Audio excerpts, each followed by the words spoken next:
Nah, untuk selanjutnya, kami silakan Mas Cahya untuk bisa menjelaskan secara detail agenda-agenda apa yang akan kita jalankan selama proses pemberangkatan ibadah umroh kita di Premium Plus Rihlab di tanggal 1 sampai tanggal 9. Silakan Mas Cahya.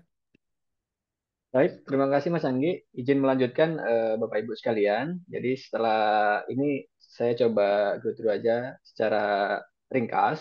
Jadi insya Allah di hari tadi ketika kita landing, perkiraan kami menambahkan sedikit. Tadi kita dari landingnya di Jeddah Bapak Ibu ya. Kita tidak di Madinah, tetapi landing di Jeddah. Setelah landing di Jeddah, kita ke Madinah dulu. Jadi mungkin kalau Bapak Ibu yang bertanya apakah kita umroh dulu atau tidak, jawabannya tidak, karena kita akan ke Madinah dulu. Kenapa pertimbangan ke Madinah dulu? Kami sudah riset beberapa hal, memang pros con, tapi secara ininya lebih banyak memang jamaah itu mungkin perlu mengkondisikan tubuhnya terlebih dahulu, fisiknya terlebih dahulu, kita bergeser ke Madinah, seperti itu. Jadi menyesuaikan dengan suhu dan lain sebagainya. Itu perjalanan nanti kita dari Jeddah ke Madinah kurang lebih dengan bus sekitar 5 sampai 6 jam. Nanti jika dibutuhkan ada rest area dan di busnya jangan khawatir Bapak Ibu, insya Allah busnya kami akan siapkan bus yang terbaru. Kami sudah request ke pihak vendor di Saudi untuk bus yang 2025 setidaknya dan ada toilet ya Bapak Ibu ya nanti untuk di busnya. Kemudian di hari Selasanya kita selama di Nabawi agenda kita apa? Jadi agenda kita adalah seputar Masjid Nabawi, pengenalan makam Rasulullah dan lain sebagainya, mengunjungi Masjid Gomamah, Masjid Abu Bakar, Bani Sa'idah dan lain sebagainya. Mengunjungi makam Rasulullah, pemakaman Ba'i dan ziarah Raudhah.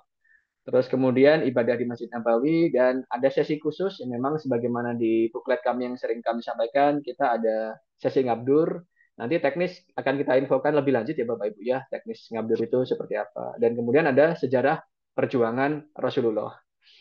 Nah ini memang sejak awal kami informasikan bahwa insya Allah kami ingin mengemas ini secara premium sebagaimana tagline kami. Jadi biasanya travel-travel itu akan menggunakan apa namanya alat bantu earphone. Itu kan saat manasik saja. Insya Allah kami selama 9 hari. Jadi untuk memudahkan kita komunikasi dan semuanya itu kita akan memberikan fasilitas khusus sejak awal. Untuk apa? Untuk memberikan kenyamanan kepada seluruh jamaah. Jadi kita ingin contoh sejarah perjuangan. Jadi kita ingin menguatkan bahwa bagaimana sih kisah Rasulullah dan lain sebagainya. Bagaimana sih kisah perang Uhud. Kami ingin mengemas hal tersebut sedemikian rupa agar umroh ini bisa benar-benar lebih bermakna sebagaimana tagline kami adalah perjalanan baik. Kemudian di hari Rabu itu adalah manasik pemantapan. Jadi kalau kemarin ada yang bertanya apakah ada manasik online, manasik ini enggak. Jadi izin hari ini adalah hanya sebatas pengenalan, informasi, persiapan dan perlengkapan. Nah, manasik kita itu mohon kehadiran dari Bapak Ibu sekalian itu di tanggal 31 sedikit mengulang itu nanti kita ada gathering dan juga ada manasik secara utuh bagaimana penggunaan ihram dan lain sebagainya bagaimana fikih untuk umroh, bagaimana doa-doanya dan lain sebagainya itu kita akan berikan di situ. Namun menjelang itu, insya Allah nanti kita akan tetap membagikan soft copy untuk buku manasik umrohnya, doa-doa dan lain sebagainya tetap akan uh, baik. Terus kemudian di Rabu itu ada judul manasik pemantapan, betul. Jadi kita akan di sana itu sebelum kita bergeser ke Mekah, kita akan melakukan pemantapan. Itu tempatnya di mana? Menyesuaikan Bapak Ibu. Kita biasanya adalah di hotel, di tempat nanti kita menyesuaikan di hotel untuk pemantapan apa? Ya kita mereminder lagi, merefresh lagi ketika manasik di saat apa namanya saat di Jakarta sebelumnya.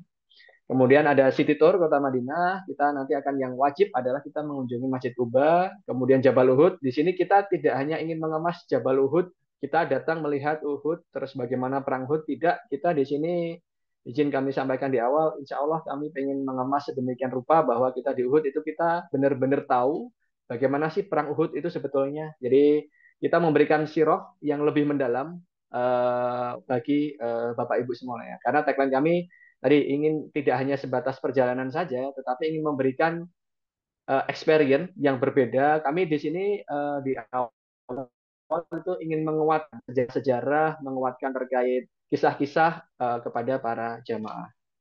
Kemudian ibadah di Masjid Nabawi, kemudian ngabdur.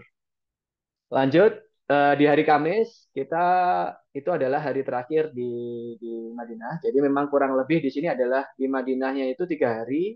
Kita lebih banyak nanti di Mekah. Lah hari terakhir itu check out. Lah check out di Madinah itu kita menggunakan hotel AAV Bapak Ibu ya. Nanti di sesi selanjutnya memang kalau sekarang ketentuan hotelnya adalah hotel internasional sama. Kita jam 12. Nah, kemudian perjalanan dari Madinah ke Mekah. Nah, pertanyaannya biasanya terus kita mengambil mikotnya di mana? Insya Allah kita akan mengambil mikotnya di Bir Ali Bapak Ibu. Jadi kita nanti akan mengendarai bis dulu.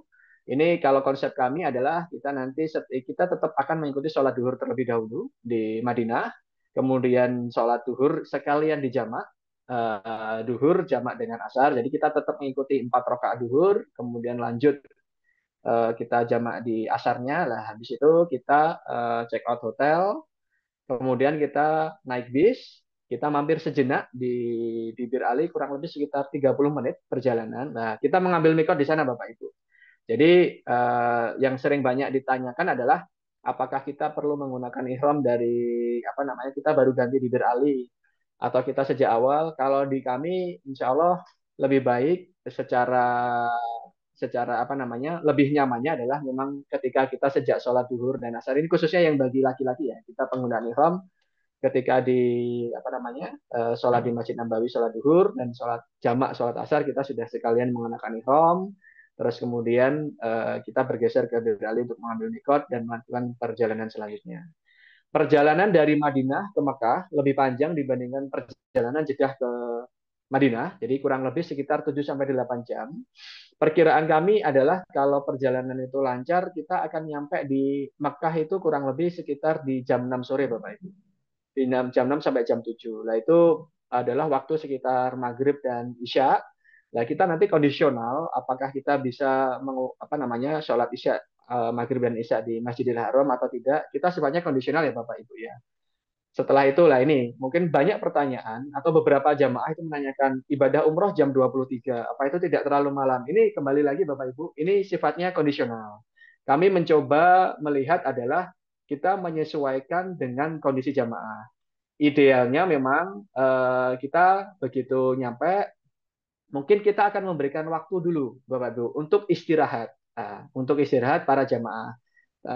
Alternatif kami adalah kita nanti melihat antara memang jam 11 atau di atas jam 1 malam. Jadi Bapak Ibu, misalkan kita nyampe di maghrib, kita tidak memaksakan, biasanya kami tidak memaksakan jamaah untuk sholat dulu di Masjidil Haram. Karena memang kondisi setelah perjalanan, tadi perjalanan fisik, terus kemudian kita istirahat dulu di masjid, silakan bersih-bersih dulu, makan dan lain sebagainya, namun tetap menjaga ihramnya. Nah, baru nanti kita istirahat sejenak biasanya untuk memulihkan tenaga dan lain sebagainya. Baru nanti sekitar jam 1 atau jam 2 kita melaksanakan imroh. Lah, sebagaimana Bapak Ibu ketahui juga, ini Kamis ya Mas Cahaya jam 23. Betul. Jadi ini insya Allah secara kita secara umrohnya kita umroh di hari Jumat Bapak Ibu. Kan kalau secara hitungan Hijriah kita kan Jumat, setelah maghrib itu sudah lewat hari. Jadi ini Kamis, tetapi begitu lewat maghrib kita adalah umrohnya umroh di hari Jumat. Memang tantangan tersendiri umroh di hari Jumat adalah lebih crowded. Di sana itu lebih jamaahnya lebih penuh, lebih banyak betul, tetapi secara apa namanya secara pahalanya kita sholatnya kalau kita di hari Jumat insya Allah pahalanya jauh lebih berlipat seperti itu. Jadi itu yang kami coba kami atur. Apakah tetap jam 23? Sifatnya kondisional ya Bapak Ibu ya, bisa di jam 1, jam 2 kita melihat kondisi dari seluruh jamaah. Lanjut.